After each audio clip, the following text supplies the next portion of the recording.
So there is a little story that American writer and essayist Jack Hitt likes to tell about his daughter. His daughter, who had a somewhat unusual name, the name of Tarpley. His daughter's name is Tarpley. And as he tells it, when Tarpley was just 4 years old, she became utterly obsessed with all things Christmas. She loved the songs. She loved the food. She loved the decorations. So all day long, each and every day going up to Christmas, she would just pepper him with different questions about the holiday. And she worked up to the big one. Why do we celebrate this holiday at all? So, to that question, Jack simply told her, well, on Christmas, we celebrate the birth of a guy named Jesus. A nice, simple, straightforward explanation, and he thought that explanation would suffice. However, Tarpley was the precocious sort, so that explanation did not suffice at all. She immediately became interested in, well, who is this Jesus guy? What was his deal? What was he about? So as a writer himself and always wanting to encourage his daughter to read, they went out together and they bought a kid's Bible. And then every night before they went to bed, they would read a different story from it. Now, seeing as how it was around Christmas time, they read mostly the stories from around Jesus' birth. They read about some of his teachings. And Tarpley was especially enamored of that old teaching, of that old phrase, love your neighbor as yourself. And she would constantly ask her father to explain it, and then re-explain it, and then re-explain it to her. And Jack did his best to do what he could to explain those ancient words, to interpret them in a way that a 4-year-old could comprehend. Now, around about that time, Jack and Tarpley, they were out running some errands around town, and they happened to pass a Catholic church, out in front of which stood an enormous crucifix. And I want you to picture this. They're driving by, and Tarpley looks out the window, and she says, "Dad, who's that?" Well, the truth is they hadn't quite gotten to that part of the story. And truth be told, Jack hadn't actually planned to share that with her yet because he thought it was kind of a violent story for a young girl to hear. And so somewhat sheepishly, he told her, well, Tarpley, actually, that's Jesus. We haven't quite made it to the end of the story yet. But you see, he ran afoul of the Roman authorities. You see, his message was so radical, so unnerving, it so upset the status quo that they felt that they had no other choice but then to put him to death. Of course, he put that in a way that a 4-year-old could understand. Well, that's a lot for any 4-year-old to take in, of course, but Tarpley just kind of nodded as though she understood, and for the first time in her short little life, she did not ask any follow-up questions.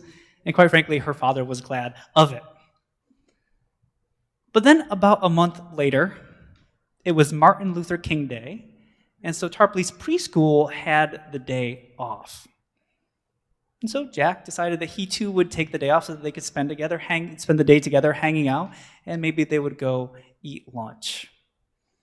When they arrived at the cafe where they were going to eat, the table right on top of the table where they happened to plop down was the art section of the local paper. And that art section featured a portrait of Martin Luther King Jr. that had been drawn by a 10-year-old from one of the local schools. So being the inquisitive sort, of course, Tarpley immediately said, "Dad, who is that?" To which Jack said, "Well, Tarpley, that is Martin Luther King, and in fact, he is the reason that you are not in school today because we are celebrating his birthday." So Tarpley followed up, "Well, what did he do?" Jack said, "Well, he was a preacher. A preacher for Jesus?" Yes, a preacher for Jesus, but also more than that, he was very famous for his message. Well, Dad, what was his message? Well, Martin Luther King Jr. said that we should treat everybody the same, no matter what they look like. And without any hesitation, without even a second of hesitation, Tarpley immediately commented, "Oh, that's what Jesus said." And her father said, "Well, I never really thought about it like that before. But now that you say that, yeah, that is kind of like treat your neighbor as you love your neighbor as you want to be loved.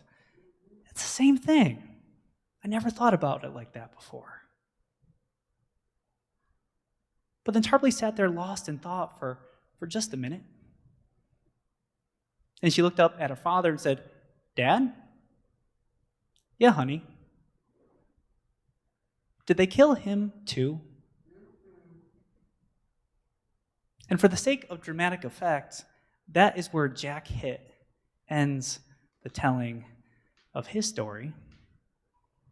But you and I, we know the answer to that question. Yes. Yes, they did kill Martin Luther King Jr. just the way they killed Jesus. But this morning, it cannot go without saying that Jack Hitt had something quite wrong in his explanations to his 4-year-old daughter. And that is that, namely, chiefly, Martin Luther King Jr. and Jesus Christ were not killed for their messages and their messages alone. Were these men just men who just had bluster and nothing else? We would not celebrate MLK Day. We would not celebrate Easter. But rather, these men were put to death because at every opportunity, every chance they got, they sought to make the love of God a living reality for those around them. They took bold action to bend the world in a more loving, a more just, and more merciful direction.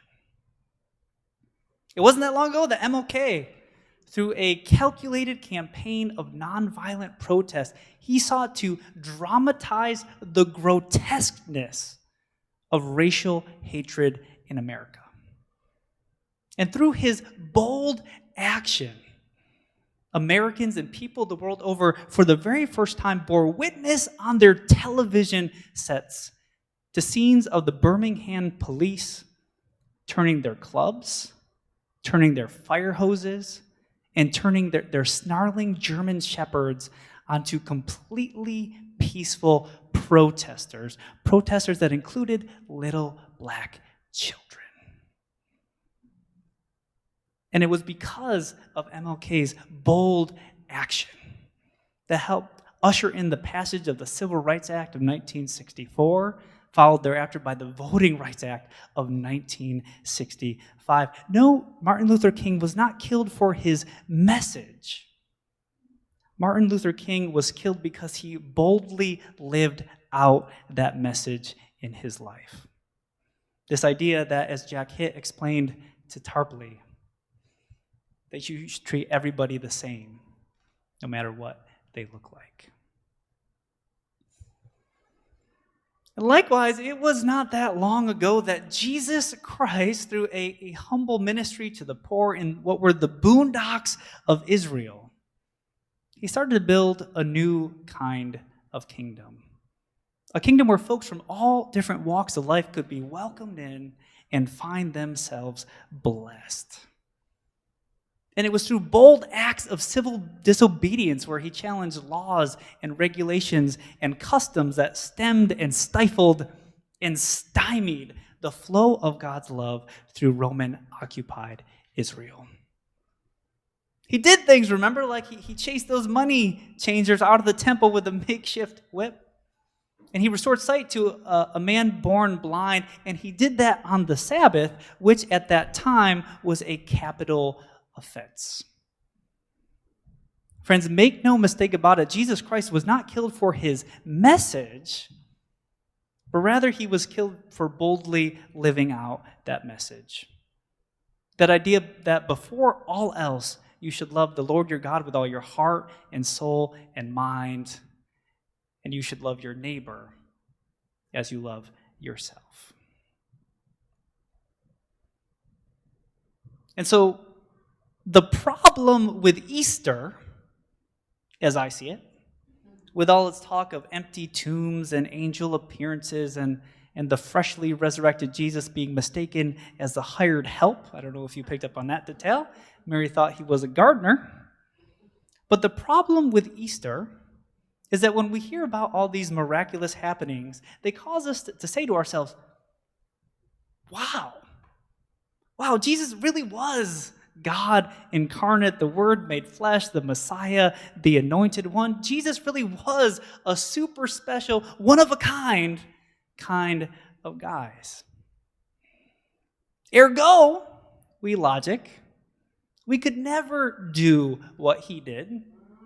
We could never love like he loved. We could never forgive like he forgave. We could never pursue justice like he pursued justice, because we're just ordinary people. We could never be expected to live as boldly as he did. And so we settle, don't we? We settle for being like Jesus, but only around the edges. We settle, quite honestly, for mediocrity in our discipleship. And here's the kind of thing that I'm talking about here. Let's say we have a run-in with Janice from accounting.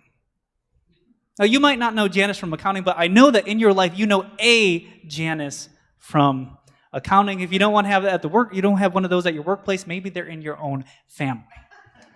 I'm talking about one of those horrible, miserable, lives to make life harder for everybody around them kind of individuals. You know who I'm talking about. I just ask that you don't point any fingers in the sanctuary.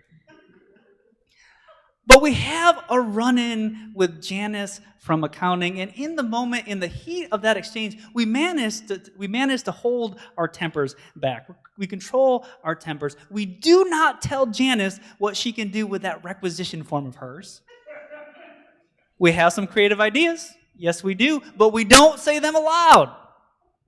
No, we don't. And as we're walking away from that exchange, right, we're patting ourselves in the back saying, whoa, look at me. Jesus reincarnate here, just spreading light and love and goodness into the world. Look at me go. Right? We all do this, probably me more than most. But tell me the truth. Tell me the truth. Do we really believe? Do you really believe that Jesus Christ, the Son of God, loved in human form, was born into this world, spent his time ministering to the sick, the suffering, and the poor of this world, was nailed to a cross, was resurrected 3 days later, so that you could be slightly less catty when you are talking to Janice from accounting? Do you really believe that is the point? That's what this whole thing is about. I don't believe that. And at the end of the day, I don't think that you believe that either. And yet, we settle. We settle for mediocrity in our discipleship because we don't actually believe that we can be like Jesus. We don't actually believe that we can live as boldly. We don't actually believe that we have it within us to change the world. And so this Easter, I want you to know, I need you to know, as a matter of fact, that you are absolutely right. You cannot do what Jesus did.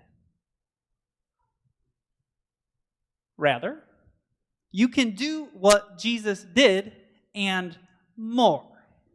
You can do better than Jesus did. You can live more boldly than Jesus did. You can live more lovingly than Jesus did. And if that sounds like sacrilege to your ears, if that sounds like I'm throwing hands at our Savior on his high holy day, that is only because on our journey through the Gospel of John over the past few months, we actually skipped over chapter 14. Chapter 14, wherein Jesus says unto his disciples, and I quote, "Anyone who trusts in me will do the same works as I am doing.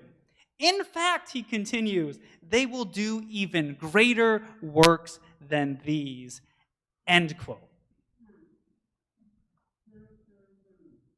In other words, Jesus seems to believe that you can do exactly what he did plus some, and if that's not a vote of confidence, I don't know what is.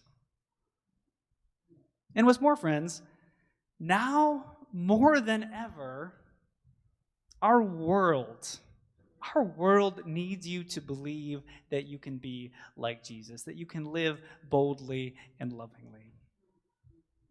Because here we are, even in the liberal bastion of Massachusetts, here we are in Boston, we have newly invigorated and emboldened neo-Nazis marching on our streets, marching openly, marching proudly, marching with their chins held high, when more properly, they should be meeting in dark back rooms, ashamed to admit in public the hatred that they harbor in their hearts.